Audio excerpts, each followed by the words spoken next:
평범한 아줌마인 줄 알고 미친년아 안 내려? 라고 모욕한 장교들.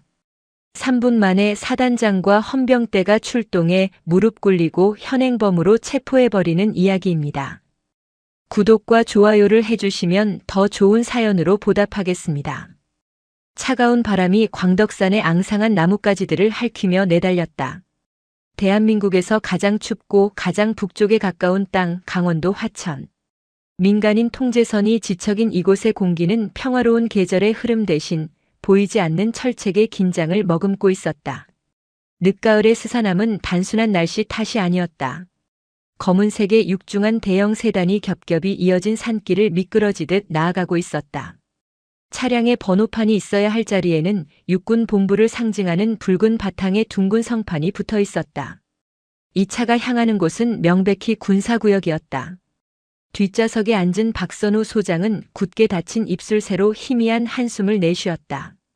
그녀는 대한민국 육군 본부의 인사참모부장이었다. 육군의 모든 장교와 부사관, 준사관의 진급, 보직 이동, 징계까지 사실상 군인의 명주를 쥐고 있는 핵심 요직 중의 핵심이었다. 군 내부에서 인사는 곧 권력이었고 그녀는 그 정점에 선 유일한 여성 장군이었다. 그녀의 어깨에 달린 2개의 별 백합 2송이는 수많은 남성 장군들의 별보다 더 치열한 전투와 냉혹한 정치 싸움을 겪어내고 얻어낸 피 묻은 훈장이었다. 하지만 오늘 지금 이 순간 그녀는 장군 박선우가 아니었다.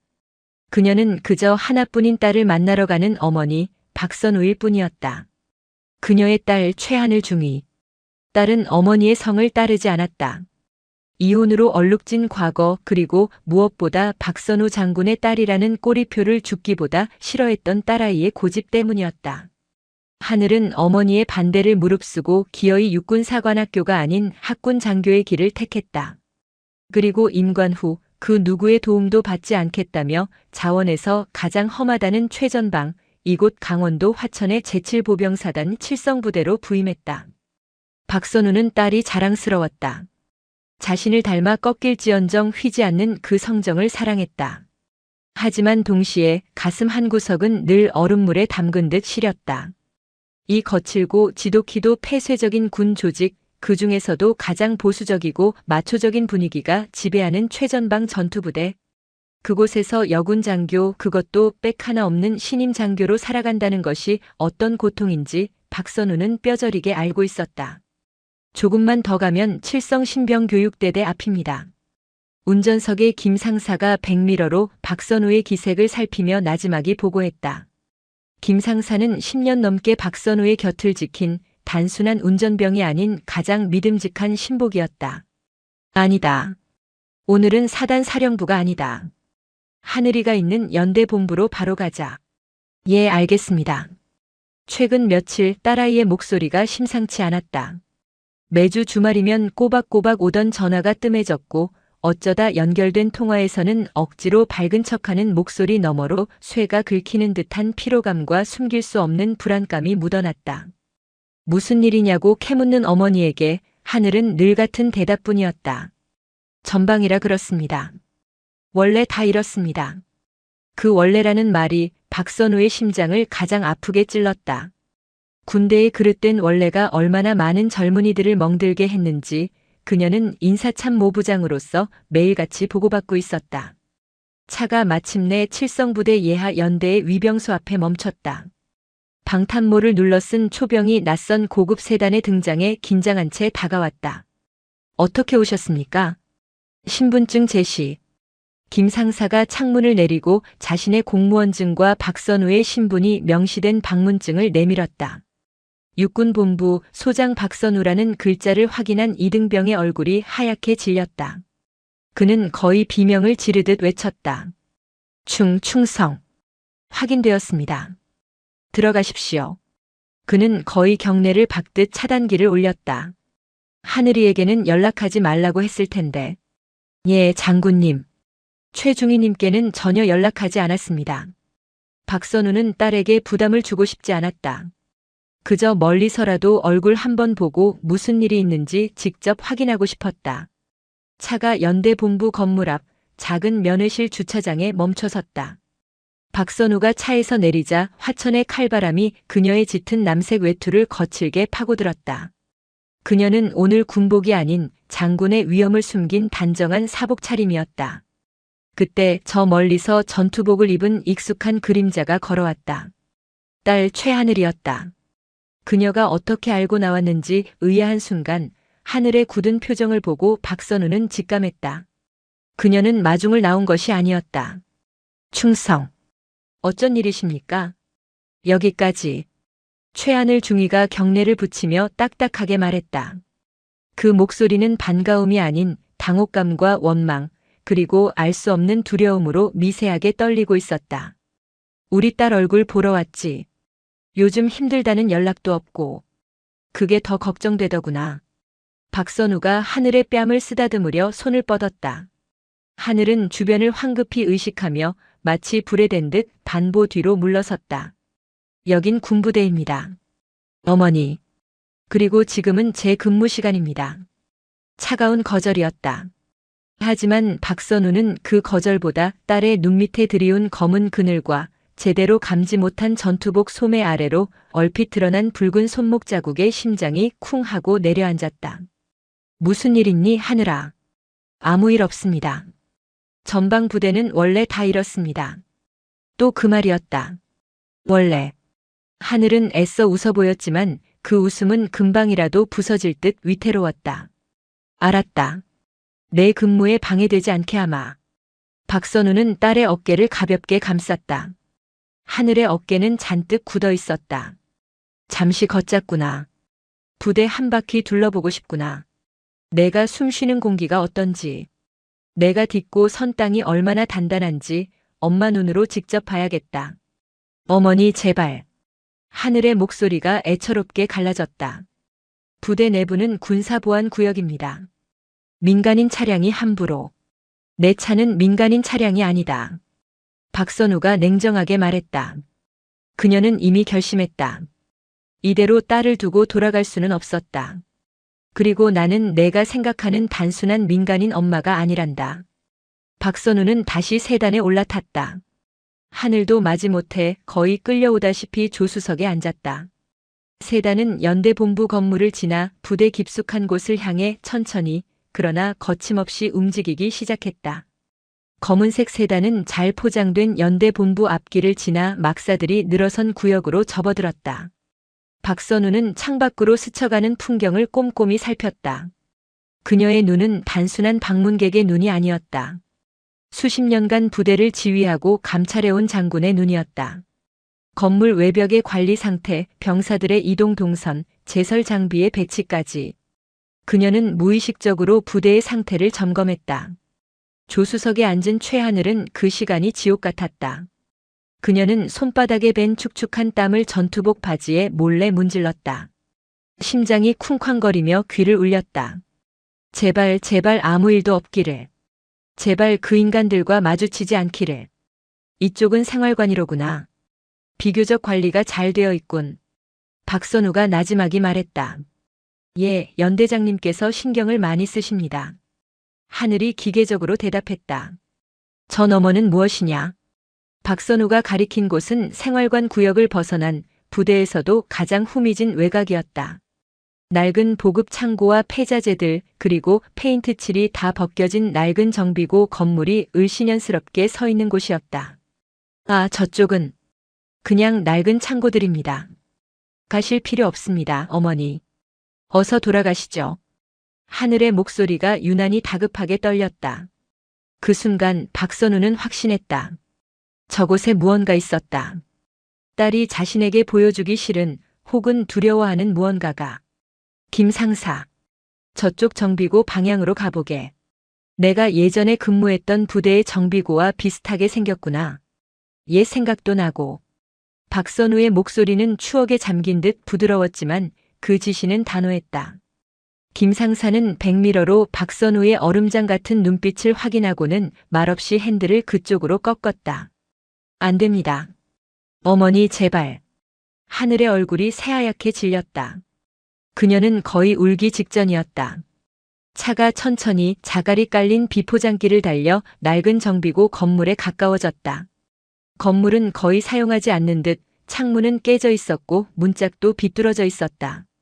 차가 낡은 정비고 건물 모퉁이를 막 돌아서려 할 때였다. 박선우의 예리한 귀가 먼저 반응했다. 김 상사도 브레이크에 발을 올렸다. 읍, 억눌린 신음. 그리고 퍽, 퍽, 둔탁한 소리. 가죽 장화가 맨살을 걷어차는 듯한 끔찍하고도 질척한 소리였다. 이 개새끼가 아직도 정신 못 차렸어. 짐승처럼 으르렁거리는 목소리. 이등병 나부랭이가 감히 대위님 말씀에 토를 달아? 죽고 싶어 환장했냐 이 새끼야. 연이어 퍽퍽 소리가 들리고 억눌린 비명이 터져나왔. 잘못했습니다. 살려주십시오. 애원하는 어린 병사의 목소리였다. 차 세워. 박선우의 목소리는 화천의 겨울바람보다 더 차가웠다. 그녀의 온몸에 피가 역류하는 듯 했다. 어머니, 안 됩니다. 제발 그냥 가세요. 네. 최하늘이 울음을 터뜨리며 박선우의 팔을 붙잡았다. 그 손은 공포로 사시나무처럼 떨리고 있었다. 저 사람들 무서운 사람들입니다. 어머니가 상관하실 일이 아니에요. 제발요. 박선우는 그런 딸의 손을 뿌리치듯 내렸다. 딸의 눈에 서린 것은 정의감이 아닌 공포였다. 자신의 딸이 대한민국 장교가 저런 불의를 보고도 두려움에 떨고 있었다. 박선우의 가슴이 무너져 내렸다. 그녀는 차 문을 열고 내렸다. 운전석에 김 상사가 다급하게 따라 내리려 하자 박선우가 손짓으로 제지했다. 김 상사는 차에서 대기해. 그리고 무슨 일이 있어도 내 지시 없이는 움직이지 마. 하지만 장군님, 이건 내 딸의 부대에서 일어난 일이다. 내가 직접 확인해야겠다. 박선우는 건물 모퉁이를 향해 망설임 없이 걸어갔다. 그녀의 뒤를 절망적인 표정의 최하늘이 비틀거리며 따랐다. 그녀가 모퉁이를 돌았을 때 지옥도 같은 광경이 눈앞에 펼쳐졌다. 20살이나 되었을까? 앳된 얼굴의 이등병 하나가 흙바닥에 무릎을 꿇고 있었다. 전투복 상의는 단추가 다 뜯겨져 나갔고 입가는 터져 피가 흐르고 있었다. 그의 앞에는 장교 한 명과 부사관 한 명이 서 있었다. 장교는 황인철이라는 명찰을 단 대위였고 부사관은 마동필이라는 명찰을 단 중사였다. 황 대위님, 마 중사님, 제발 그만하십시오. 최하늘이 그들 앞으로 달려가 막아섰다. 황인철 대위가 잔뜩 인상을 쓰며 하늘을 거칠게 밀어냈다. 하늘은 균형을 잃고 흙바닥에 주저앉을 뻔했다. 아, 최중희. 넌 빠져. 이건 네가 관여할 일이 아니야. 이등병 새끼가 감히 대위한테 눈을 똑바로 떴어. 이런 건 조기에 싹을 잘라야 돼. 황인철의 눈은 비정상적으로 번들거렸다. 그는 이 상황을 즐기고 있는 듯 했다. 옆에 있던 마동필 중사 역시 낄낄거리며 쓰러진 병사의 머리채를 잡고 흔들었다. 이 중위님은 마음이 너무 약해서 탈이야. 이런 건 확 밟아놔야 다시는 안 기어오른다고. 안 그래, 김이병? 그가 병사의 뺨을 손바닥으로 툭툭 쳤다. 그만하시라고 했습니다. 하늘이 바닥을 짚고 일어나며 악에 바친 듯 소리쳤다. 명백한 구타 및 가혹행위입니다. 당장 중단하지 않으시면 정식으로 보고하겠습니다. 황인철은 그 말에 코웃음을 쳤다. 보고? 내가? 내 처지에 지금 누굴 보고해. 너나 잘해, 너나. 내가 일처리 그따위로 하니까 아래 애들도 널 우습게 보고 기어오르는 거 아니야. 그때 그들의 시선이 하늘의 뒤에 서 있는 낯선 중년 여성 박선우에게 향했다. 뭡니까 저 아줌마는? 마동필 중사가 바닥에 침을 뱉으며 중얼거렸다. 그의 눈에는 낯선 민간인 여성에 대한 호기심이 아닌 귀찮은 벌레를 보는 듯한 경멸이 서려 있었다. 황인철 대위는 폭행을 잠시 멈추고 짜증이 가득한 얼굴로 박선우에게 성큼성큼 다가왔다. 그는 박선우의 머리부터 발끝까지 값비싸 보이는 사복 외투와 단정한 차림새, 그리고 그 뒤에 서 있는 검은색 대형 세단을 노골적으로 훑어보았다. 그의 시선에는 이곳이 자신의 영역이라는 오만함이 가득했다. 아줌마, 여긴 민간인 출입 금지 구역입니다. 어떻게 들어왔습니까? 최중희, 이 아줌마 당신 손님이야? 당신이 데리고 들어왔어? 그는 하늘을 먼저 윽박질렀다. 당장 나가지 않으면 헌병대 부르겠습니다. 군사보안구역 무단 침입이 얼마나 큰 죄인 줄 아십니까? 그의 목소리에는 일말의 존중도 예의도 없었다. 오직 자신의 행위가 방해받은 것에 대한 불쾌감뿐이었다. 박선우는 그를 대꾸할 가치도 없다는 듯 무시했다. 그녀의 시선은 딸 최하늘을 지나 바닥에 쓰러져 피를 흘리고 있는 김희병에게 향했다. 병사의 눈은 공포와 체념으로 죽어 있었다. 나는 최하늘 중위의 보호자입니다. 박선우가 차갑고 낮은 목소리로 말했다. 그 목소리에는 위압감이 실려 있었지만 황인철은 그것을 알아채지 못했다. 그리고 지금 당신들의 잔인한 폭행 현장을 목격했습니다. 즉시 중단하고 해당 병사를 의무실로 보내십시오. 그 말이 끝나자마자 황인철은 기다렸다는 듯이 폭소를 터뜨렸다. 보호자? 어머니셨구만. 어쩐지 최중희가 요즘 싹수가 노랗다 했더니 애미가 이 모양이라 그랬구만. 아주 똑같이 생겼네. 뭐라고요? 최하늘이 치욕감에 얼굴이 붉어져 소리쳤다. 황인철은 하늘의 어깨를 손가락으로 툭 밀쳤다. 어디서 장교가 상관한테 눈을 부라려. 아줌마. 그가 다시 박선우를 돌아보며 역겨운 미소를 지었다. 지금 우리 군사 훈련하는 거 방해하는 겁니다. 네 딸년이 똑바로 병사 하나 통제 못해서 우리가 대신 군기 잡는 거 아니오. 군대 짬밥도 안 먹어본 년이 뭘 안다고 끼어들어. 여기가 무슨 애들 소꿉놀이 하는 데인 줄 알아? 마동필 중사가 거들었다. 그는 아예 맞던 병사를 팽개치고 박선우 앞으로 바싹 다가섰다. 그의 입에서 역한 담배 냄새가 풍겼다. 보아하니 이 최중희 엄마 같은데 자식 교육 똑바로 시키쇼. 딸내미 앞길 막기 싫으면 좋은 말할 때 꺼지란 말입니다.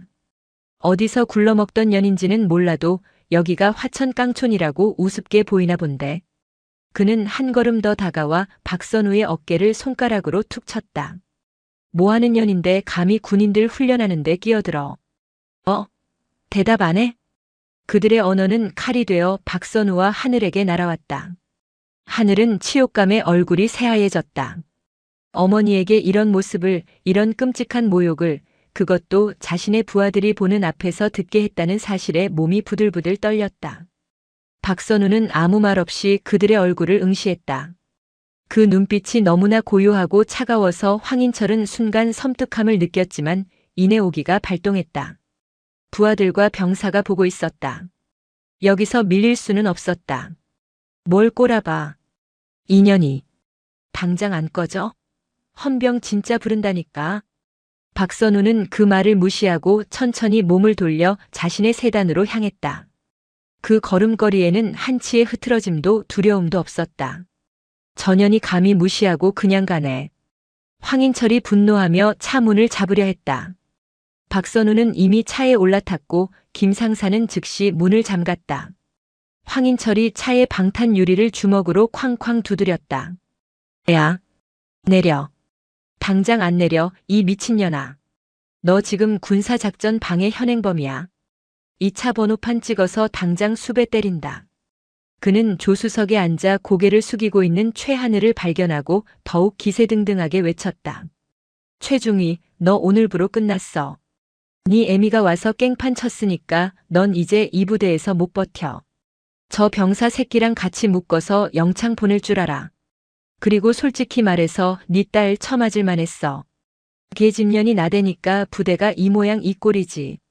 그걸 감싸는 너 같은 년 때문에 군대가 썩는 거라고. 마동필이 옆에서 고래고래 소리를 질렀다. 이 차 문 안 열어? 확 부숴버리기 전에 열어. 이년들아. 세단 안. 최하늘은 치욕과 절망에 흐느끼고 있었다. 어머니. 죄송해요. 저 때문에. 박선우는 그들의 광기 어린 고함 소리를 들으며 뒷좌석에서 자신의 휴대전화를 들었다. 그녀는 일일이나 헌병대에 전화하지 않았다. 그것은 자신의 개인 휴대전화가 아닌 군의 보안통신망에 접속되는 특수 단말기였다. 그녀의 손가락은 익숙한 번호를 눌렀다. 신호음이 두어 번 울리고 묵직한 남성의 목소리가 들렸다. 박선우가 입을 열었다. 그녀의 목소리는 방금 전에 모욕을 들은 사람이라고는 믿기지 않을 만큼 침착하고 위엄이 서려 있었다. 유리창을 두드리던 황인철과 마동필은 그녀의 입모양을 똑똑히 보았다. 나 육군 본부 인사참모부장이다. 유리창을 두드리던 황인철과 마동필의 손이 허공에서 멈췄다. 지금 7사단 예하부대. 최중위, 여기 부대 명칭이 뭐지? 하늘이 떨리는 목소리로 부대 이름을 말했다. 그래. 제7보병사단 예하 8연대 3대대. 그 낡은 정비고 뒤편이다. 현시간부로 7사단장, 9일서 장군을 직통으로 연결해라. 박선우의 눈이 유리창 너머 얼어붙은 황인철과 마동필을 꿰뚫었다. 3분 주겠다. 3분 내로 7사단장이 나에게 직접 이 상황을 보고하지 않으면 본인이 직접 참모총장님께 이 사태를 보고하고 7사단 전체에 대한 특별 감찰을 지시하겠다. 황인철과 마동필은 유리창 너머로 그녀의 입모양을 읽고 있었다. 육군 본부 인사참모부장. 그 단어가 무엇을 의미하는지 깨닫는 순간 두 사람의 얼굴에서 핏기가 사라졌다. 그들의 눈앞에 서 있던 웬년이 아줌마가 아니었다. 7사단장의 목줄은 물론 대한민국 육군 장교 전체의 목줄을 쥔 별 2개의 장군이었다. 시간이 정지했다. 화천의 칼바람 소리만이 낡은 정비고를 감돌 뿐 황인철 대위와 마동필 중사는 그 자리에 얼어붙었다. 방금 전까지 세단의 방탄 유리를 두드리며 쏟아내던 그들의 광기 어린 욕설과 조롱은 마치 한여름의 소나기처럼 순식간에 멎어버렸다. 육군 본부 인사참모부장. 그 6글자가 그들의 뇌리에 박히는 순간 그 단어들이 가진 무게가 그들의 전신을 짓눌렀다. 황인철은 자신이 육군사관학교 시절부터 귀에 못이 박이도록 들었던 전설처럼 군림하던 그 보직의 이름을 떠올렸다. 육군의 모든 장교와 부사관의 진급, 보직, 징계. 군인의 생사여 탈권을 쥔 자리. 대한민국 육군의 수십만 간부들 위에 군림하는 왕의 그림자와도 같은 존재였다. 그리고 자신은 방금 그 존재를 향해 년이라고 불렀다. 황인철의 턱이 덜덜 떨리기 시작했다. 아드레날린으로 이글거리던 그의 눈동자는 초점을 잃고 세단의 검은 유리창 너머로 희미하게 보이는 박선우의 실루엣만 하염없이 바라보았다. 그는 자신이 내뱉은 말들을 필사적으로 되감아 보려 애썼다. 애미가 이 모양이라 네 딸년 처맞을 만했다. 미친년아. 절망적인 단어들이 그의 머릿속을 꿰뚫었다. 그는 자신의 뒷배를 믿고 오만하게 굴었지만 이 정도 거물 앞에서는 그 어떤 뒷배도 무의미하다는 것을 본능적으로 깨달았다. 마동필 중사는 황인철보다 반응이 더 원초적이었다. 그의 다리 힘이 풀리며 무릎이 꺾였다. 흑흑. 그는 숨이 막히는 소리를 내며 그 자리에 주저앉을 뻔한 것을 간신히 버텼다. 얼굴에서 핏기가 완전히 사라지고 사시나무 떨듯 떨리는 손으로 자신의 입을 막았다. 자신이 뱉은 침이 아직 바닥에 마르지도 않았다는 사실이 그를 더욱 공포스럽게 했다. 세단 안. 최하늘은 어머니가 전화를 거는 그 순간부터 모든 것을 체념한 듯 눈을 감고 있었다. 하지만 그녀의 뺨을 타고 흐르는 것은 눈물이 아니었다. 그것은 분노와 수치심 그리고 이 모든 상황을 자초한 자신에 대한 원망이 뒤섞인 차가운 식은땀이었다. 어머니. 자신의 유일한 버팀목이자 가장 강인한 존재인 어머니가 저런 버러지 같은 자들에게 모욕당하는 것을 목격하게 했다. 박선우는 그저 차갑게 휴대전화를 귀에 대고 있었다. 3분의 시간이 연겁처럼 흘렀다. 1분이 지났을까? 저 멀리 연대본부 막사 쪽에서 요란한 소리가 들려왔다. 처음에는 하나의 엔진 소리인 듯 했으나 순식간에 여러 대의 차량이 내는 불협화음으로 변했다. 흙먼지를 일으키며 달려오는 검은색 지휘 차량들. 그리고 그 뒤를 따르는 헌병이라고 쓰인 흰색 차량들. 선두에 선 차량의 번호판은 7사단장을 의미하는 2개의 별이 선명한 성판이었다. 차가 멈추기도 전에 문이 열리고 전투복을 입은 장군이 뛰어내렸다. 제7보병사단장 9일서 소장이었다. 그는 박선우와 같은 계급이었지만 육군 본부의 핵심 참모부장, 그것도 인사참모부장은 야전 사단장이 감히 함부로 대할 수 있는 상대가 아니었다. 더구나 전화기 너머로 들려온 박선우의 목소리는 이미 단순한 방문이 아님을 알리고 있었다. 9.14 사단장은 상황을 파악할 겨를도 없이 검은색 세단 앞에 멈춰섰다. 그는 차 안에 앉아있는 박선우를 향해 허리를 굽혀 경례했다. 충성. 사단장입니다. 박 장군님, 어쩐 일이십니까? 그때 세단의 문이 스르륵 열렸다. 박선우 소장이 차에서 내렸다. 그녀는 아까와 똑같은 단정한 사복 차림이었지만 지금 그녀가 뿜어내는 기운은 차가운 강철 그 자체였다. 그녀는 구 사단장의 경례를 가볍게 목례로 받은 뒤 그를 지나쳐 얼어붙은 황인철과 마동필에게로 걸어갔다. 저둘입니다. 박선우가 손가락으로 그들을 가리키며 말했다. 그녀의 목소리는 얼음장처럼 차가웠다. 9.14 사단장의 시선이 그들에게로 향했다. 그리고 그 옆에 무릎 꿇린 채 피를 흘리고 있는 김이병과 울음을 삼키고 있는 최하늘 중위를 보았다. 상황 파악은 단 몇 초 만에 끝났다. 자신의 관할 구역에서, 그것도 육군 본부 인사참모부장의 눈앞에서 벌어진 최악의 사태였다.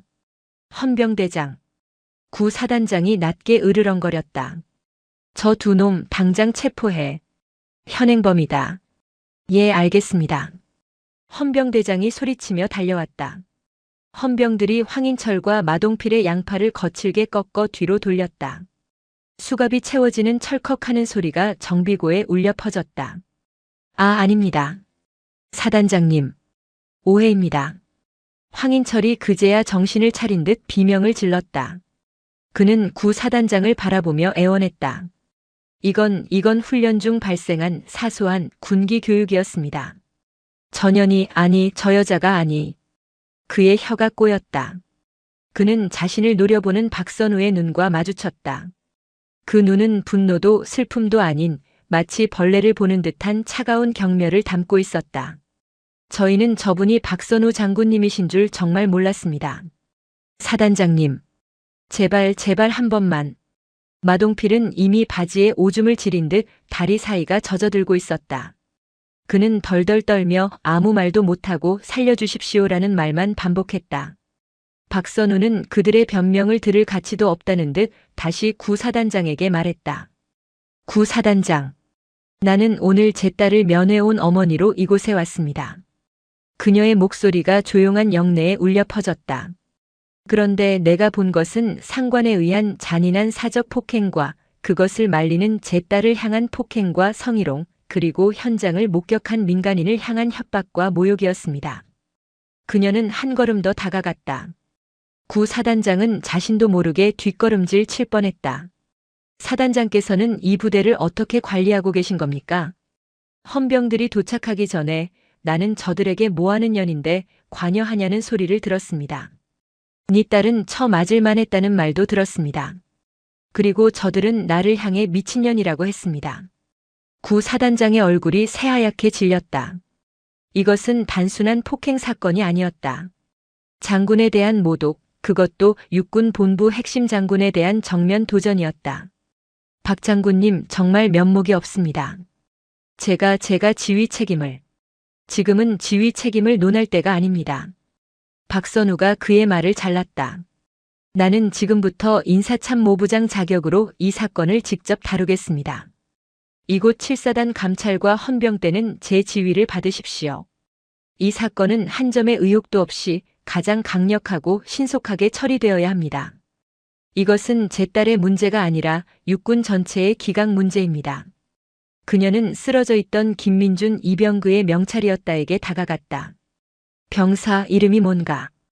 이병 김민준입니다. 일어나게. 의무대로 즉시 후송한다. 자네는 지금부터 육군 본부 직할 보호 대상이다. 아무것도 두려워 말고 본대로 겪은 대로만 말하게. 그녀는 자신의 운전병인 김 상사에게 눈짓했다. 김 상사가 즉시 김이병을 부축해 세단에 태웠다. 박선우는 마지막으로 딸 최하늘 중위를 바라보았다. 하늘은 여전히 고개를 숙인 채 떨고 있었다. 최중위. 어머니가 아닌 장군의 목소리였다. 자네도 이 사건의 주요 증인이다. 그리고 피해자다. 자네는 왜 상관의 부당한 명령과 폭행을 즉각 제압하지 못했나? 자네의 군법 교육 상태가 의심스럽군. 죄송합니다. 자네의 죄송하다는 말은 나중에 듣겠다. 지금은 자네가 겪은 모든 부조리를 보고할 준비를 하게. 박선우는 차갑게 돌아섰다. 그녀의 시선은 다시 한번 땅바닥에 무릎 꿇린 채 헌병들에게 끌려가는 황인철과 마동필에게 향했다. 그들의 군 생활은, 아니, 그들의 인생은 방금 이 화천의 차가운 흙바닥에서 끝장났다. 7사단 사령부는 그날 밤 단 한순간도 잠들지 못했다. 육군본부 인사참모부장이 직접 주관하는 현장 감찰은 사단 전체를 얼어붙게 만들었다. 9.1서 사단장은 자신의 집무실을 통째로 박선우 소장에게 내주었고 자신은 야전 침대가 놓인 간이 사무실에서 밤을 새웠다. 박선우는 사단장 집무실 중앙에 앉아 쉴 새 없이 올라오는 보고서들을 검토했다. 그녀의 눈은 한치의 흔들림도 없었다. 그녀는 김 상사를 통해 육군본부에서 가장 유능한 감찰 및 법무 장교들을 긴급히 화천으로 호출했다. 황인철 대위, 마동필 중사. 두 사람의 최근 3년간 복무 평정 기록, 동료 평가, 그리고 모든 징계 및 포상 내역을 가져오십시오. 또한 최하늘 중위가 이 부대로 전입 온 시점부터 지금까지의 모든 공식, 비공식 보고 라인을 확인합니다. 그녀의 명령은 신속하고 정확했다. 사단 헌병대와 감찰 참모실은 그야말로 초비상이 걸렸다. 곧이어 충격적인 사실들이 드러나기 시작했다. 황인철 대위는 이미 여러 차례 부대 내에서 폭언과 가벼운 폭행으로 구두 경고를 받은 전력이 있었다. 하지만 그의 아버지가 전역한 예비역 장성이며 현재 국방부 관련 단체의 장을 맡고 있다는 이유로 번번이 주의 조치로만 마무리되었던 기록이 발견되었다. 그는 특히 여군 부하들에게 상습적인 언어 희롱 계집이 커피나 타와라, 여자는 밤에만 쓸모있다고 업무 배제를 일삼아왔다. 마동필 중사는 더 심각했다. 그는 병사들의 급여 일부를 갈취하려 하거나 어차피 너희 PX 갈 때 쓰잖아. 부대 운영비로 좀 내놔라. 부대 유류 및 물품을 외부로 빼돌려 사적인 이득을 취하려다 적발된 적이 있었다. 그때마다 황인철 대위가 그를 비호하며 사건을 무마시켰다. 둘은 단순한 상하 관계가 아니라 부대 내의 부조리를 함께 저지르는 공생 관계였던 것이다. 최하늘 중위에 대한 괴롭힘은 조직적이었다. 하늘이 그들의 비위 사실을 인지하고 정식으로 대대장에게 보고하려 하자 그들은 하늘을 조직에 융화되지 못하는 부적응작 엄마백 믿고 나대는 년으로 몰아갔다. 정작 하늘은 단 한 번도 어머니의 존재를 알린 적이 없었음에도 불구하고 그들은 하늘에게 일부러 과중한 업무를 몰아주거나 회의에서 공개적으로 면박을 주며 고립시켰다. 오늘 김민준 이병을 폭행한 이유도 김 이병이 마동필 중사의 유류 절도 시도를 목격하고 이를 최하늘 중위에게 보고했기 때문이었다. 그들은 고자질한 대가라며 김 이병을 린치하고 하늘을 불러내어 그 모습을 보게 함으로써 본보기로 삼으려 했던 것이다. 박선우는 보고서를 내려놓고 차갑게 말했다. 대대장, 지금 즉시 호출하십시오. 그리고 연대장까지. 새벽녘 황인철과 마동필이 속한 대대의 대대장 중령과 연대장 대령이 사색이 되어 사단장실 문을 열고 들어왔다. 그들은 박선우 소장 앞에 부동자세로 섰다. 두 사람은 이 모든 사실을 알고 있었습니까? 박선우가 물었다. 대대장은 입술을 달싹이다가 겨우 입을 열었다. 황 대위가 업무 능력은 출중하여 다소 거친 면은 전방부대의 리더십의 일환으로. 리더십? 박선우의 목소리가 칼날처럼 날카로워졌다. 병사를 구타하고 여군 장교를 성희롱하는 것이 리더십입니까? 부하의 비리를 감싸주는 것이 지휘관의 덕목입니까? 당신들은 지휘관이 아니라 범죄의 방조범입니다. 송구합니다. 당신들의 안일한 지휘 감독이 군의 명예를 실추시키고 내 딸을, 아니 대한민국의 장교 한 명을 사지로 몰았습니다. 연대장, 대대장. 두 사람도 이 사건의 책임에서 자유로울 수 없습니다. 당장 보직 해임 대기 조치합니다. 두 지휘관의 얼굴이 흑빛이 되었다. 보직 해임. 그것은 군인에게 사형 선고나 다름없었다. 한편 완전한 신변 보호 조치 하에 의무대에서 치료를 받은 김민준 이병은 두려움에 떨면서도 자신이 겪은 모든 것을 털어놓았다.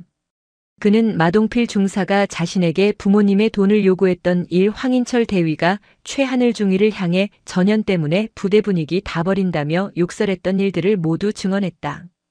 가장 힘든 조사는 최하늘 중위의 몫이었다. 그녀는 어머니가 아닌 본부에서 급파된 냉철한 감찰 장교 소령 앞에서 공식 진술을 해야 했다. 그녀는 자신이 겪었던 모욕적인 언사들과 그럼에도 불구하고 부대를 지키려 했던 자신의 노력이 어떻게 묵살되었는지 담담하게 이야기했다. 진술을 마친 하늘이 밖으로 나왔을 때 복도 끝에 어머니 박선우가 서 있었다. 어머니, 최중희, 수고했네. 박선우는 여전히 장군의 모습이었다. 어머니, 저는 괜찮습니다. 그러니 제발. 하늘은 어머니가 자신 때문에 군 경력에 오점을 남길까 두려웠다. 박선우는 그런 딸의 어깨를 가만히 잡았다. 하늘아, 내가 지금 하는 일은 너의 어머니이기 때문에 하는 것이 아니다. 물론 내 딸이 모욕당한 것에 대한 분노는 하늘을 찌른다. 하지만 그것보다 더 중요한 것이 있다. 그녀는 복도 창밖으로 펼쳐진 어두운 칠사단의 산자락을 바라보며 말했다. 나는 이 군에 내 모든 것을 바쳤다. 이곳은 수많은 젊은이들의 청춘이 담보된 곳이다. 저런 썩은 암초 몇 개가 이 거대한 배를 침몰시키도록 내버려 둘 수는 없다. 너는 그 암초를 발견하고 경고음을 울린 것이다. 부끄러워할 것은 내가 아니라 저 암초를 제때 제거하지 못한 나를 포함한 모든 지휘관이다. 박선우는 딸의 눈을 똑바로 바라보았다. 너는 군인이다. 그리고 나도 군인이다. 우리는 각자의 위치에서 해야 할 일을 하는 것뿐이다. 그녀의 말은 어떤 위로보다 더 깊게 최하늘의 가슴을 울렸다. 날이 밝아올 무렵 박선우는 마지막 결제 서류에 서명했다. 황인철 대위와 마동필 중사에 대한 즉각적인 구속영장 청구 및 징계위원회 회부, 연대장과 대대장의 보직 해임 및 감찰조사, 그리고 제7사단 전체에 대한 대대적인 특별 직무 감찰 실시. 화천에 스산했던 바람은 이제 모든 것을 뿌리 뽑을 듯한 태풍이 되어 있었다. 며칠이 지났다. 강원도 화천에는 첫눈이 내렸다. 온 세상을 하얗게 덮는 눈은 그 끔찍했던 날의 흔적을 잠시나마 가려주는 듯 했다. 황인철 대위와 마동필 중사는 모든 직위가 해제된 채 7사단 군사경찰대 영창에 구속 수감되었다. 그들의 백이 되어주었던 예비역 장성 아버지도 육군 본부 인사참모부장이 직접 칼을 빼단 사건 앞에서는 아무런 힘을 쓰지 못했다. 오히려 그는 아들의 잘못을 덮으려 했던 과거의 행적 황인철이 다른 부대에서 사고 쳤을 때 무마시켰던 기록까지 박선우의 감찰망에 포착되며 남은 명예마저 이를 위기에 처했다. 두 사람은 군복을 벗는 것은 물론 실형을 피하기 어려운 상황에 처했다. 보직 해임되었던 연대장과 대대장 역시 지휘 책임을 물어 한직으로 좌천되는 징계를 받았다. 9.14 사단장은 육군 참모총장에게 직접 불려가 엄중한 경고를 받았고 7사단은 그야말로 살얼음판 같은 분위기 속에서 대대적인 조직 개편을 맞이해야 했다. 박선우 소장은 모든 조치를 마무리하고 화천을 떠날 준비를 했다. 그녀는 떠나기 전 김민준 이병을 따로 만났다. 김 이병은 깨끗한 군복을 입고 있었고 얼굴에 상처도 많이 아물어 있었다. 그는 박선우 앞에서 거수 경례를 붙였다. 장군님, 은혜 평생 잊지 않겠습니다. 박선우는 부드러운 미소를 지었다. 김이병, 은혜라고 생각할 것 없다. 군대가 자네에게 빚을 진 것이다. 자네의 용기 있는 증언이 더 큰 비극을 막았다.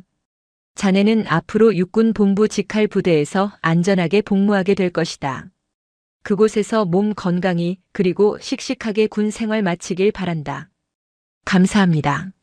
정말 감사합니다. 김이병은 뜨거운 눈물을 흘렸다.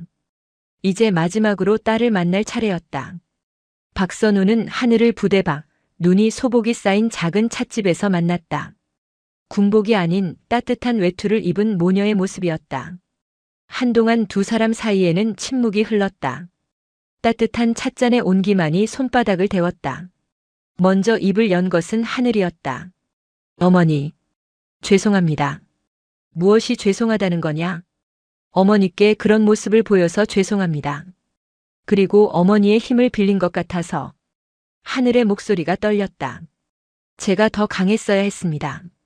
제가 더 잘 버텼어야 했습니다. 그런데 결국 박선우는 조용히 찻잔을 내려놓고 딸의 손을 잡았다. 어머니의 손은 거칠었지만 그 어떤 것보다 따뜻했다. 하늘아, 엄마를 보렴. 하늘이 고개를 들자 박선우의 눈가가 촉촉하게 젖어 있었다. 장군 박선우가 아닌 어머니 박선우의 눈이었다. 엄마는 내가 버티고 있었다는 걸 안다. 그 썩어 빠진 곳에서 너 혼자 얼마나 외롭고 무서웠을지 안다. 내가 약해서가 아니다. 그들이 비정상이었던 것이다. 하지만 엄마는 내가 자랑스럽다. 하늘의 눈이 커졌다. 너는 그들의 협박과 모욕 속에서도 도망치지 않았다. 부하 병사를 지키려 했고 끝까지 내 소신을 굽히지 않았다. 그날 엄마가 본 것은 무너진 장교가 아니라 그 폭력 앞을 막아서던 용감한 최하늘 중이었다. 박선우는 딸의 뺨을 쓰다듬었다. 내가 가진 힘은 너 같은 군인들이 부러지지 않도록 지켜주라고 국가가 잠시 맡긴 것이다. 내 딸을 위해서가 아니라 옳은 일을 하려다 다친 내 부하를 위해 쓰는 것은 당연한 책무다. 그녀는 하늘을 가만히 안아주었다. 그러니 하늘아, 다시는 혼자 모든 짐을 지려 하지 마라. 너는 혼자가 아니다. 그리고 너는 충분히 강하다. 이 엄마가 증명한다. 하늘은 결국 어머니의 품에서 참았던 울음을 터뜨렸다. 그것은 수치심이나 분노의 눈물이 아니었다. 모든 것을 이해받고 인정받은 자의 뜨거운 위로의 눈물이었다. 한참을 울던 하늘이 고개를 들었다. 그녀의 눈은 붉었지만 이전의 불안감은 사라지고 다시금 총명한 빛을 되찾고 있었다. 어머니, 저 이곳 7사단에 남겠습니다. 박선우는 놀라지 않고 조용히 물었다. 본부로 옮겨주길 바랄 줄 알았는데. 괜찮겠니? 네. 이곳은 이제 막 암초를 걷어낸 곳입니다. 누군가는 남아서 이 상처 입은 부대를 다시 일으켜야 합니다. 제가 그 일을 하고 싶습니다. 도망치고 싶지 않습니다. 박선우는 딸의 대답에 세상 그 어떤 것보다 환한 미소를 지었다. 그녀는 자신의 딸이 자신보다 더 강한 군인임을 깨달았다. 그래. 그게 내 딸이지. 검은색 세단이 화천을 떠나 서울로 향했다. 박선우는 창밖의 하얀 설경을 바라보며 생각했다. 겨울은 춥고 가혹하지만 그 겨울을 이겨낸 땅에서 가장 먼저 새싹이 돋아난다.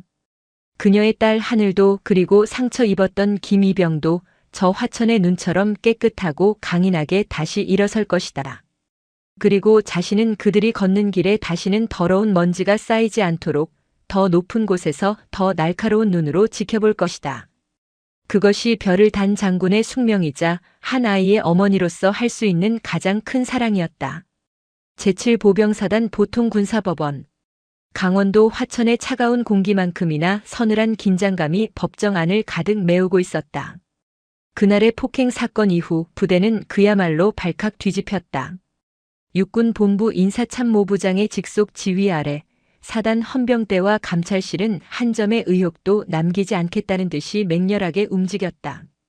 그리고 오늘 그 모든 조사의 결과물이 황인철 대위와 마동필 중사의 운명을 결정지을 첫 재판일이었다. 방청석은 이미 7사단 소속의 주요 간부들과 소식을 듣고 달려온 일부 군 관계자들로 꽉 차 있었다. 그들의 얼굴에는 호기심, 불안감, 그리고 알 수 없는 적의가 뒤섞여 있었다. 최하늘 중위는 증인석 바로 뒤편 피해자 측 좌석에 김민준 이병과 나란히 앉아 있었다. 굳게 닫힌 그녀의 입술은 파르르 떨리고 있었지만 등은 꼿꼿하게 세워져 있었다. 그녀는 어머니 박선우 소장이 이 자리에 없다는 것을 알았다. 어머니는 내가 그 자리에 있는 것은 재판부에 대한 압력으로 비칠 수 있다. 너는 군인으로서 증인으로서 당당히 진실만을 말해라. 나머지는 시스템이 증명할 것이다라는 말만 남기고 계룡대육군 본부로 복귀한 상태였다. 피고인 황인철 마동필. 입장. 법무관의 목소리와 함께 두 사람의 쇠락한 모습이 드러났다. 마동필 중사는 이미 넋이 나간 사람처럼 헌병들에게 이끌려 피고인석에 주저앉았다. 하지만 황인철 대위는 달랐다. 그는 구속복 대신 단정한 군복을 입고 있었고 재판 규정이었다. 그날의 오만함은 사라졌지만 그 자리에는 기묘한 냉소와 나는 여기서 끝나지 않는다는 듯한 도끼가 서려 있었다. 검사의 공소사실 낭독이 시작되었다. 특수폭행, 직권남용, 가혹행위, 상관모욕, 그리고 마동필 중사의 경우엔 공갈 및 협박 혐의까지 추가되었다. 낭독되는 범죄 사실 하나하나가 법정 안의 공기를 무겁게 짓눌렀다. 이에 대해 피고인 측 변호인 의견 진술하십시오. 모두의 시선이 변호인석으로 향했다. 그곳에는 군복이 아닌 최고급 정장을 차려입은 중년의 남자가 앉아 있었다. 그의 이름은 허진태. 전직 고등군사법원 부장판사 출신으로 군 내부의 생리를 샅샅이 꿰고 있는 거물급 변호사였다. 황인철의 아버지 퇴역 장성 황태섭이 아들을 구하기 위해 동원할 수 있는 최고의 카드였다. 허진태 변호사가 천천히 일어섰다. 그는 부드러운 그러나 방청석 전체를 휘어잡는 목소리로 입을 열었다. 존경하는 재판장님. 본 변호인은 검사의 공소사실 대부분을 부인하는 바입니다. 법정안이 순간 술렁였다. 이 사건의 본질은 군 기강 확립을 위한 정당한 훈련과 훈육 과정에서 발생한 우발적인 사고입니다. 이를 침소봉대하여 피고인들을 파렴치한 범죄자로 모는 것은 군의 특수성을 완전히 무시한 처사입니다. 그의 시선이 최한을 중위에게로 향했다. 특히 이 모든 조사는 사건의 유일한 목격자이자 피고인 황인철 대위의 직속 부하인 최한을 중위에 편향된 진술에 의해 시작되었습니다. 그리고 여러분도 아시다시피 최한을 중위의 모치는 현재 육군 본부의 막강한 실권자이십니다. 지금 변호인은 본 사건의 본질을 흐리고 있습니다. 군 검사가 즉각 반발했다. 본질을 흐리는 것이 아닙니다. 허진태 변호사는 한치의 물러섬도 없었다. 그는 재판장을 향해 말했다. 이것은 과보호하는 어머니 장군이 자신의 딸이 연루된 사소한 마찰에 개입하여 군 전체의 지휘 체계를 무너뜨린 사적 보복 사건일 가능성을 배제할 수 없습니다. 본 변호인은 이 점을 집중적으로 파고들 것입니다. 그의 말은 독화살이 되어 하늘에게 날아왔다. 사소한 마찰, 과보호하는 어머니, 사적 보복. 그날의 끔찍했던 폭행과 모욕이 순식간에 어머니의 권력을 등에 업은 딸의 치기 어린 고자질로 둔갑하는 순간이었다. 방청석에서 수군거리는 소리가 커졌다. 역시 엄마 빽이었어. 그러게 여군이 전방에 오니까 저런 일이 생기지 같은 비수 같은 말들이 하늘의 귀에 들려왔다. 재판장이 망치로 책상을 내리쳤다. 정숙. 변호인은 피고인들의 혐의에 대해서만 변론하십시오. 알겠습니다. 그렇다면 첫 번째 증인으로 최한을 중위를 신청합니다. 하늘의 심장이 쿵 하고 떨어졌다. 그녀는 심호흡을 하고 증인석으로 걸어나갔다. 선서를 하는 그녀의 목소리는 떨리지 않았다. 허진태 변호사가 그녀의 바로 앞까지 다가왔다. 최한을 중위. 증인은 황인철 대위와 평소 사이가 좋지 않았지요. 업무상 의견 충돌이 있었을 뿐입니다. 의견 충돌이라. 혹시 황 대위가 증인의 사적인 만남 요구를 거절한 것에 대한 앙심은 아니었습니까? 무슨 말씀을 하시는 겁니까? 하늘의 얼굴이 분노로 붉어졌다. 이에 있습니다. 증인에 대한 모독입니다. 검사가 외쳤다. 좋습니다. 그럼 사실관계만 묻지요. 허진태가 교활하게 웃었다. 증인은 김민준 이병과 단둘이 있는 모습을 여러 번 목격당했습니다. 부대 내에서 여군 장교가 이등병과 사적인 만남을 갖는 것은 부적절하다는 것을 인지하고 있습니까? 그것은 사적인 만남이 아니라 김이병의 고충을 상담해 주기 위한 것이었습니다. 고충 상담이라. 혹시 김이병이 증인에게 마 중사가 돈을 요구한다고 말했습니까? 네, 그렇습니다. 그런데 왜 증인은 즉각 상급부대에 보고하지 않았습니까? 증인의 직무유기 아닙니까? 그것은. 하늘은 말이 막혔다. 황인철과 마동필이 한통속이라는 것을 알았기에 정식 보고 라인을 타는 것이 오히려 김이병을 위험하게 만들까봐 망설였던 것이다. 왜 대답을 못하십니까? 증인은 보고 체계를 무시했습니다. 그러다 일이 터지자 자신의 잘못을 덮기 위해 어머니에게 연락한 것 아닙니까? 그날 현장에 있던 어머니에게 저 사람들 때문에 무섭다고 과장되게 이야기한 사실 있지요. 아닙니다. 저는 그런 적 없습니다. 거짓말 마십시오. 어머니가 현장에 나타나자마자 사단장이 달려왔습니다. 일개 중위의 전화 한 통에 사단장이 움직일 수 있습니까? 증인은 처음부터 자신의 신분을 이용해 두 사람을 함정에 빠뜨린 겁니다. 허진태의 목소리가 법정 전체를 울렸다. 그는 진실을 말하는 것이 아니었다. 그는 최하늘을 어머니 백을 믿고 상관을 모함한 부도덕한 여군으로 박선우를 딸의 싸움에 군대를 동원한 괴물로 만들고 있었다. 황인철의 얼굴에 희미한 미소가 돌아왔다. 그는 자신의 변호사가 이 재판을 어떻게 끌고 가는지 정확히 이해했다. 이것은 진실 게임이 아니었다. 여론전이자 정치 싸움이었다. 최하늘은 입술을 깨물었다. 그녀는 자신이 여기서 무너지면 어머니의 명예까지 더럽히게 된다는 것을 알았다. 그녀는 허진태를 똑바로 노려보며 말했다. 변호사님, 저는 함정을 판 적이 없습니다. 저는 그날 사람이 맞는 것을 보았고 그것을 막으려 했습니다. 그리고 저는 뭐하는 년인데 끼어드냐, 네 딸은 처맞을만 했다는 모욕을 들었습니다. 이것이 변호사님이 말하는 사소한 마찰입니까? 그녀의 또렷한 증언에 법정이 순간 조용해졌다. 그리고 제가 어머니께 연락한 것이 아닙니다.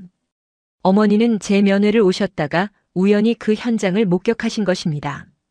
그리고 당신들이 미친년이라고 부르며 차를 두드릴 때 제 어머니는 인사참모부장으로서 사단장에게 상황 보고를 하신 겁니다. 증인, 흥분하지 마십시오. 저는 흥분하지 않았습니다. 사실을 말할 뿐입니다. 변호사님께서는 지금 계급과 권력 뒤에 숨어 진실을 왜곡하고 있습니다. 하지만 저는 제 군복을 걸고 진실만을 증언할 것입니다. 하늘의 단호한 태도에 허진태의 미간이 순간 좁혀졌다. 그는 생각보다 상대가 만만치 않음을 직감했다. 그때 재판장이 다음 재판 기일을 고지했다. 다음 증인으로 피고인 측이 신청한 전 8연대 3대대 복무자 강시원 대위를 채택합니다. 황인철과 허진태 변호사의 입가에 의미심장한 미소가 걸렸다. 강시원 대위. 그는 황인철과 육사 동기이자 현재 다른 부대에서 근무 중인 자였다. 그들은 이 재판을 뒤집을 또 다른 카드를 준비해 둔 것이었다. 재판이 휴회되고 법정 밖으로 나온 최하늘 중위는 몰려드는 피로감에 휘청였다. 그녀는 자신을 부축하려는 김민준 이병의 손을 가만히 밀어냈다. 괜찮다, 김이병. 우리는 아직 끝나지 않았다. 그녀의 눈은 다음 전투를 준비하는 군인의 눈빛으로 다시 타올랐다. 그녀는 곧장 7사단장, 9일서 소장의 집무실로 향했다. 노크도 없이 문을 연 그녀의 돌발 행동에 부관이 당황했지만 구 소장은 말없이 손짓으로 부관을 물렸다. 그는 박선우 소장이 떠난 후 이 사건의 처리를 사실상 위임받은 상태였다. 그리고 그는 최하늘 중위가 단순한 중위가 아니라 이 부대의 정화를 위한 박선우의 눈이라는 것을 잘 알고 있었다. 최중위 재판은 어땠나? 사단장님. 피고 측 다음 증인이 강시원 대위라고 합니다. 그 이름을 듣는 순간 9일서 소장의 얼굴이 미세하게 굳어졌다. 강시원 대위. 그도 잘 아는 이름이었다. 황인철과 절친한 동기이자 과거 부대 내에서 불미스러운 일획의 부정 의혹로 조사를 받다가 황인철의 아버지 황태섭 장군의 입김으로 징계 없이 다른 부대로 영전해 간 전적이 있는 자였다. 그 자가 왜 황인철과 마동필의 편에서 거짓 증언을 할 것입니다. 제가 김이병과 사적인 관계였다거나 황 대위의 지시를 고의로 어겼다는 식으로 말입니다. 그들은 이 재판을 진흙탕 싸움으로 만들고 있습니다. 하늘이 서류철을 꺼내 책상 위에 올려놓았다. 그것은 그녀가 지난 며칠간 잠도 자지 않고 파헤친 강시원의 행적이었다. 강시원 대위는 최근 거액의 도박 빚을 졌습니다.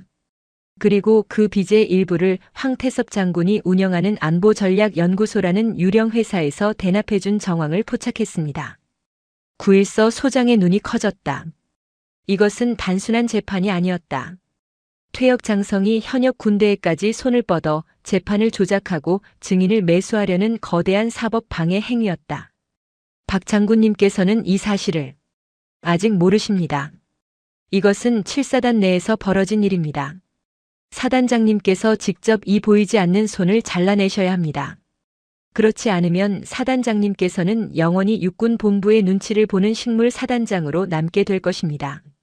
아니, 그 전에 이 사건의 방조범으로 함께 몰락하시겠지요. 최하늘의 말은 차가웠다.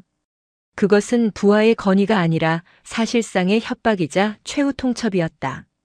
9.1서 소장은 잠시 눈을 감았다. 그는 박선우가 화천을 떠나며 남긴 말을 떠올렸다. 이 부대의 남은 찌꺼기는 사단장님께서 직접 치우셔야 내 체면도 섭니다. 그는 최하늘이 자신을 시험하고 있음을 깨달았다. 여기서 이 문제를 덮거나 미적거리면 자신 또한 황인철의 연대장, 대대장과 같은 신세가 될 터였다. 그는 수화기를 들었다. 헌병대장 연결해. 즉시. 그리고 감찰참모 당장 내 방으로 뛰어오라고 해. 구 소장이 최하늘을 바라보았다.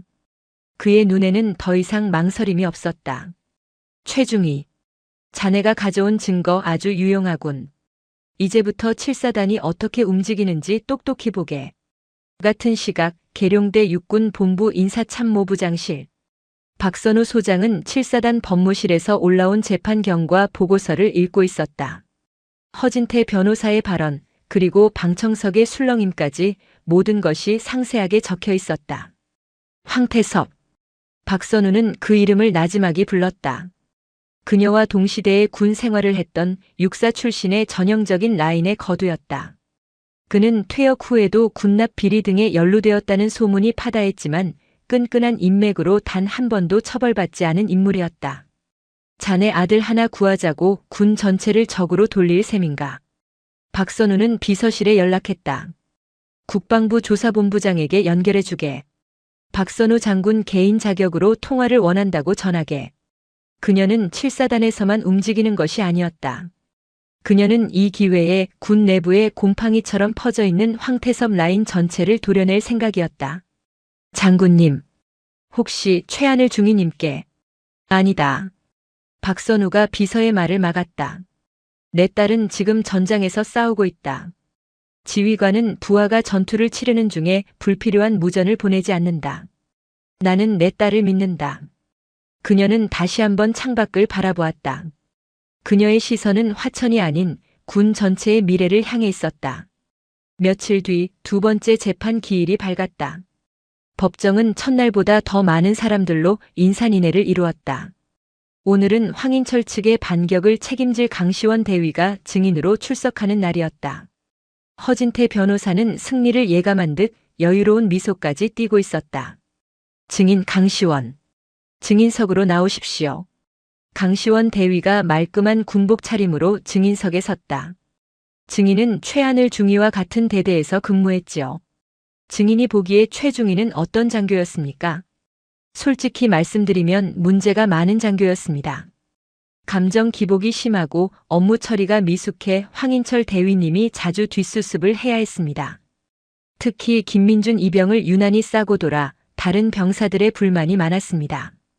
그렇군요. 그럼 황인철 대위가 김이병을 훈육한 것은 그런 부적절한 관계를 바로잡기 위한 것이었습니까?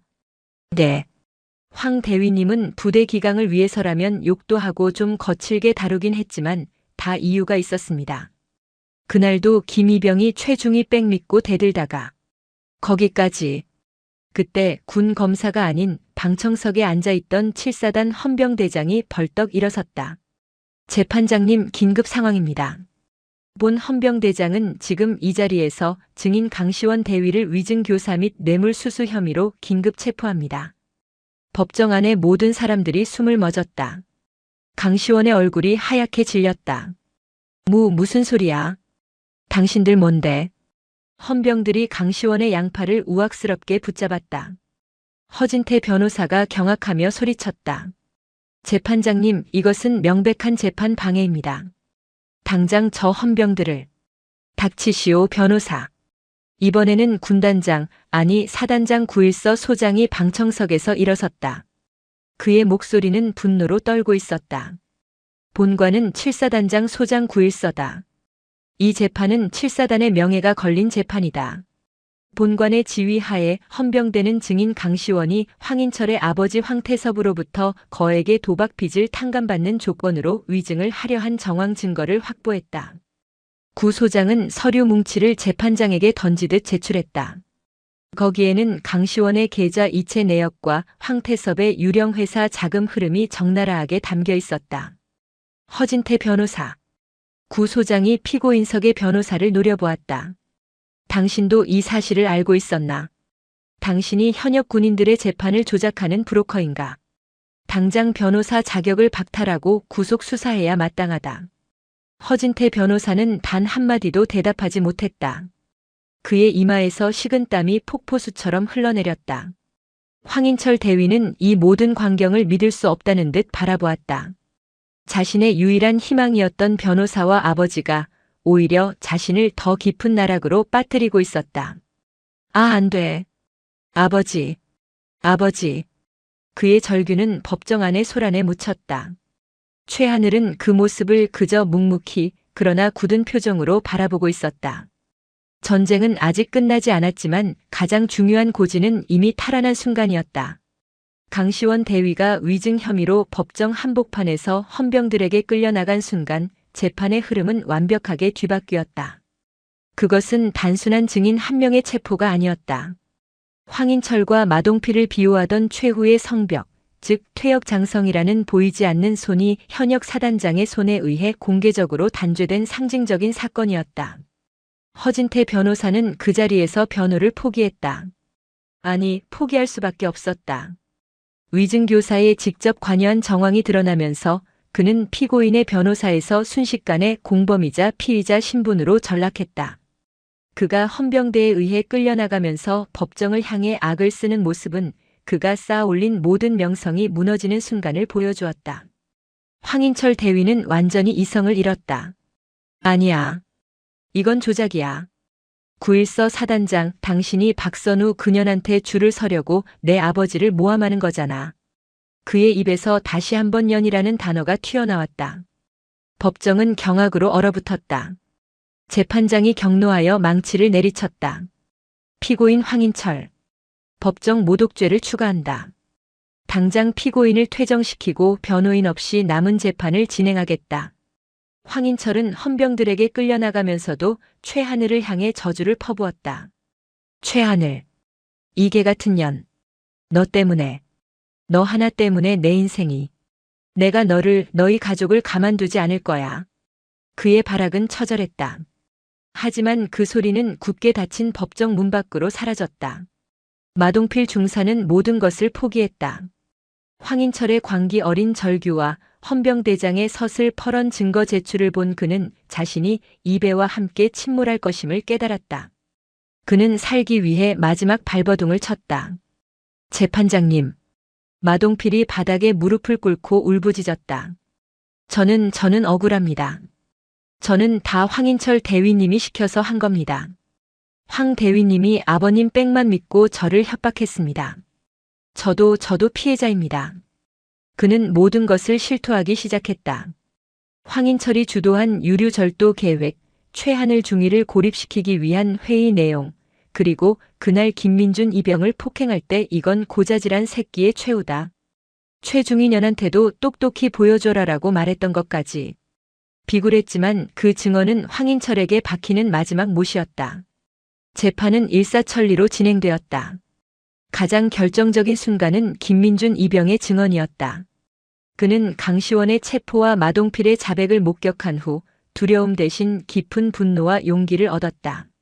그는 증인석에 서서 그동안 자신이 겪었던 모든 일을 막힘없이 또렷하게 증언했다. 마동필 중사는 저에게 누나 등록금이 급하다며 부모님께 돈을 요구하라고 협박했습니다. 거절하자 매일 밤 창고로 불러내어 잠을 재우지 않고 욕설을 퍼부었습니다. 그의 시선이 마동필에게 향했다. 황인철 대위님은 최하늘 중위님께서 저의 고충을 상담해 주신다는 것을 알고 난 후부터 저를 표적으로 삼았습니다. 그는 여군 장교한테 꼬리치는 새끼라며 동기들 앞에서 저의 뺨을 때렸습니다. 김이병은 잠시 숨을 골랐다. 그의 눈에 눈물이 고였지만 목소리는 흔들리지 않았다. 사건 당일 황 대위님은 저에게 최중희가 너를 어떻게 생각하는지 시험해보겠다며 저를 발로 찼습니다. 제가 쓰러지자 마 중사와 함께 저를 군홧발로 짓밟았습니다.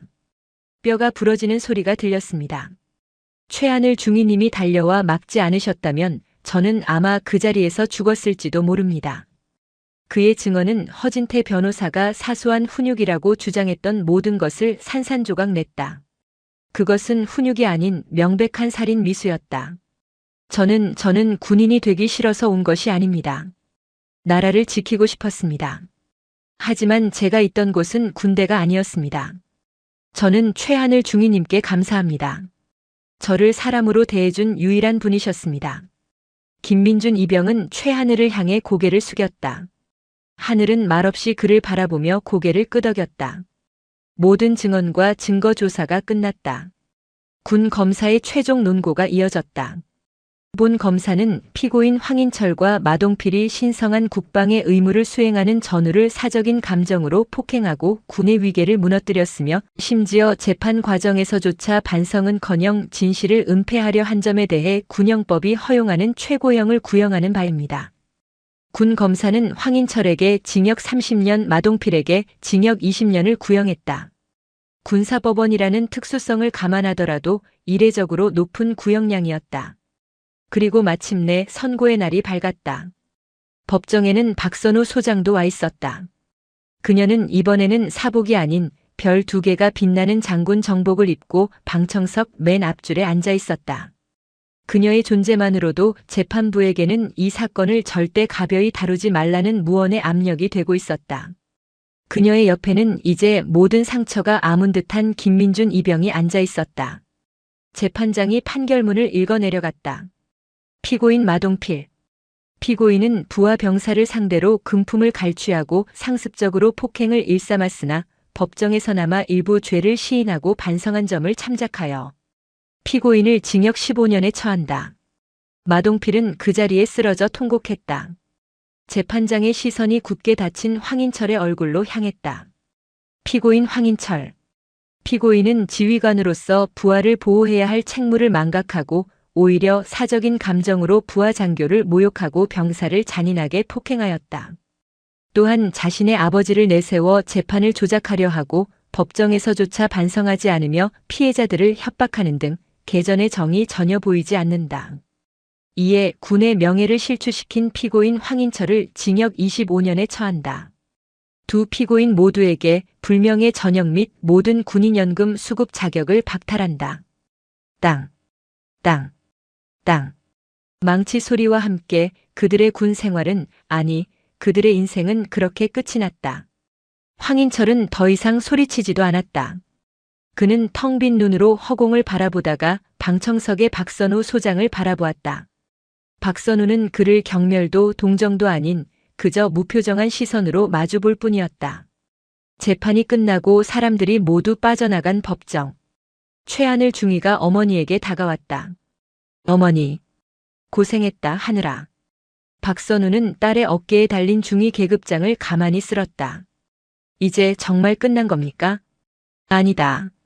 박선우가 단호하게 말했다. 그녀의 시선은 법정 문 너머를 향하고 있었다. 황인철과 마동필은 꼬리일 뿐이다. 저런 썩은 꼬리가 자라나도록 방치한 몸통이 남아있다. 내 아들을 구하기 위해 현역 군대에까지 검은 손을 뻗친 황태섭. 그리고 그와 연결된 군 내부의 모든 부패한 인맥들. 진짜 전쟁은 지금부터다. 박선우의 눈이 차갑게 빛나고 있었다. 그녀는 딸을 구하기 위해 화천에 왔지만 이제는 군 전체를 개혁하기 위한 거대한 칼을 뽑아든 것이었다. 제7보병사단 보통 군사법원에서 울려 퍼진 판결 망치 소리는 단순한 재판의 끝을 알리는 소리가 아니었다.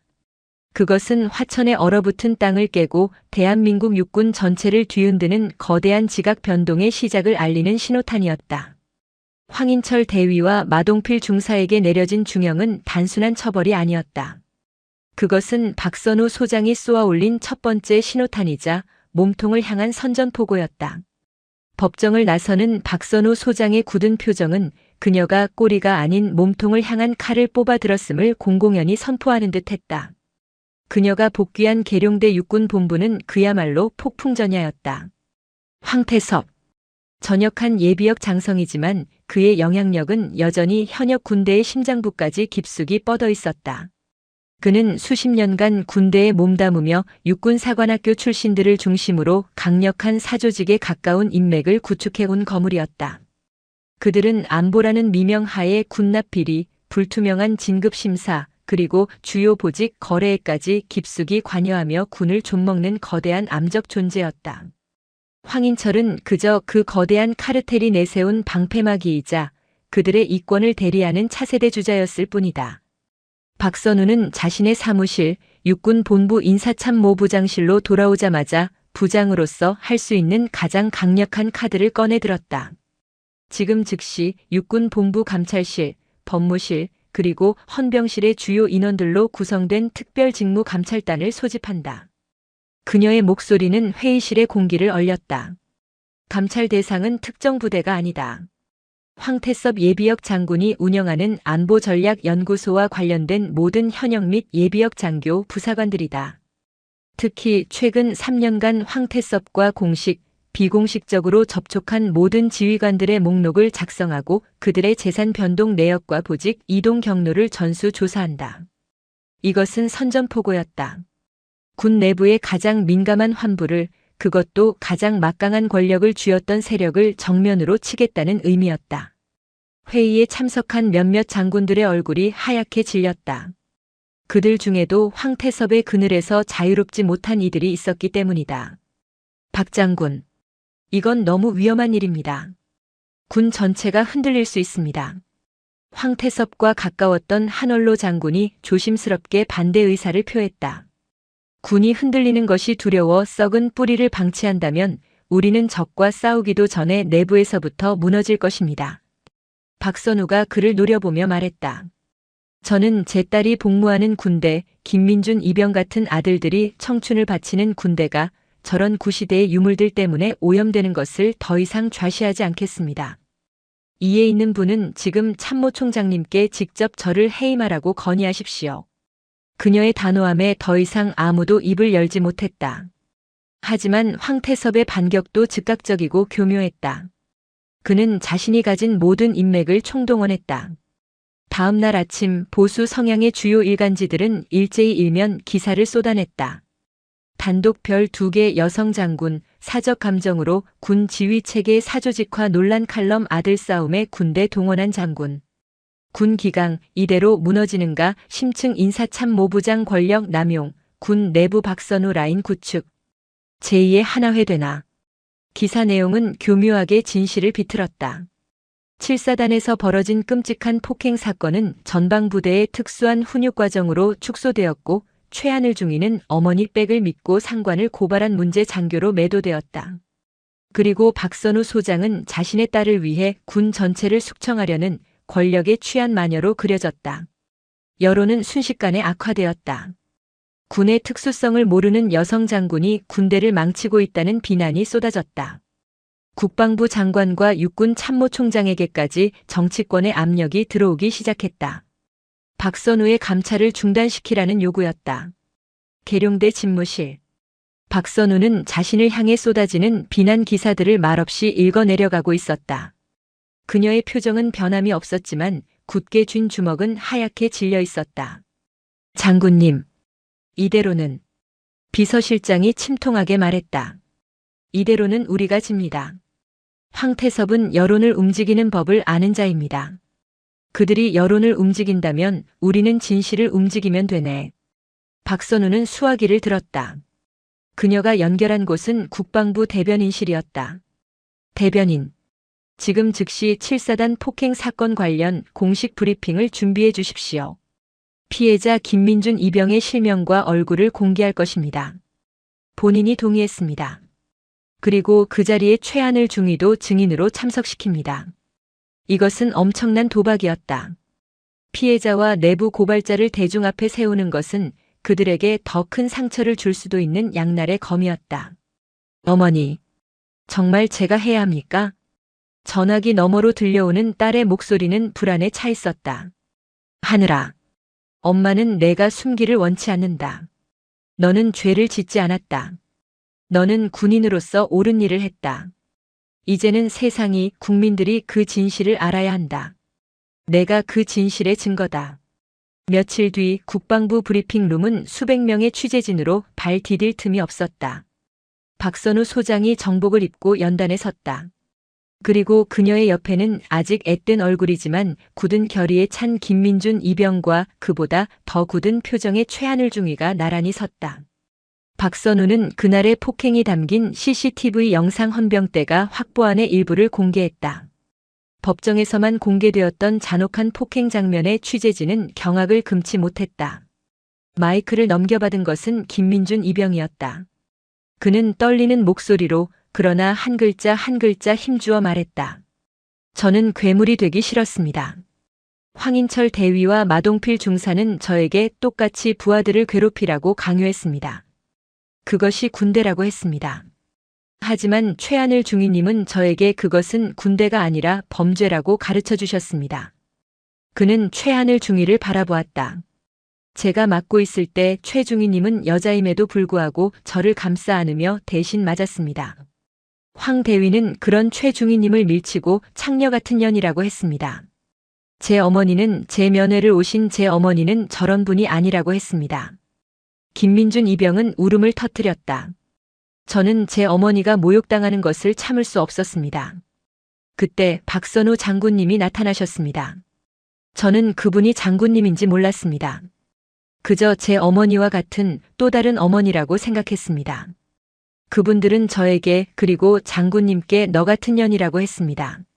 순간 브리핑룸은 물을 끼얹은 듯 조용해졌다. 창녀 같은 년, 너 같은 년. 황태섭 측이 사소한 훈육이라고 포장했던 사건의 실체가 피해자의 입을 통해 적나라하게 드러난 순간이었다. 다음은 최하늘 중위의 차례였다. 그녀는 한치의 떨림도 없이 마이크를 잡았다. 저는 군인입니다. 제 어머니도 군인입니다. 저희는 군을 사랑합니다. 하지만 황인철 대위와 그 뒤에 있는 세력은 군인이 아닙니다. 그들은 군복을 입은 범죄자들입니다. 그들은 저를 모욕한 것이 아니라 대한민국 군인 전체의 명예를 모욕했습니다. 그녀는 카메라를 정면으로 응시했다. 저는 이 사건을 덮으려 하지 않습니다.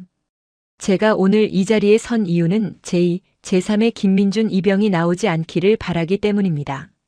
그리고 제 어머니가 딸을 위해 군대를 동원한 것이 아니라 썩어가는 군을 살리기 위해 가장 아픈 곳에 칼을 댄 것임을 증명하기 위해서입니다. 그녀는 황인철이 법정에서 발악했던 말까지 모두 공개했다. 네 딸은 처맞을만 했다고 했습니다. 계집년이 나대니까 부대가 이 모양이라고 했습니다. 이것이 과연 한 여성 장군의 사적 보복입니까? 아니면 썩어 빠진 군 내부의 민낯입니까? 국민 여러분께서 판단해 주십시오. 이 브리핑은 전세를 완전히 뒤집었다. 여론은 폭발했다. 여성 장군의 사적 보복이라는 프레임은 썩은 군대를 개혁하려는 참군인의 용기로 바뀌었다. 어머니 백을 믿은 딸은 성추행과 폭력에 맞선 여성 영웅이 되었다. 대통령까지 나서서 이 사건에 대한 철저한 진상규명과 군 개혁을 지시했다. 박선우의 특별직무감찰단은 날개를 달았다. 황태섭을 향한 수사망이 좁혀졌다. 그의 유령회사 안보전략연구소를 통해 수십 년간 이루어진 진급 로비와 군납 비리의 증거들이 속속 드러났다. 그와 연결되었던 현역 장성 수십 명이 줄줄이 보직 해임되고 구속되었다. 황태섭 역시 아들의 재판에 개입 강시원 대위 매수하려 한 혐의와 군사기밀 유출, 뇌물수수 혐의로 결국 자택에서 긴급 체포되었다. 그가 수갑을 차고 끌려나오던 모습은 한 시대의 종언을 알리는 신호탄과도 같았다. 시간이 흘러 화천에는 다시 눈이 녹고 따뜻한 봄바람이 불기 시작했다.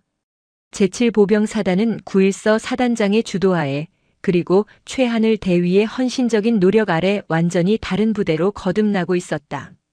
대위 최하늘. 그녀는 이 모든 사건을 겪어내고 당당히 진급했다. 그녀는 더 이상 박선우의 딸이 아니었다.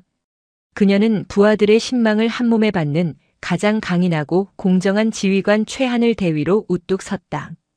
김민준 병장은 만기 전역하는 날 부대 정문에서 자신을 배웅 나온 최하늘 대위에게 마지막 거수 경례를 붙였다. 대위님, 충성. 병장 김민준 전역을 명받았습니다.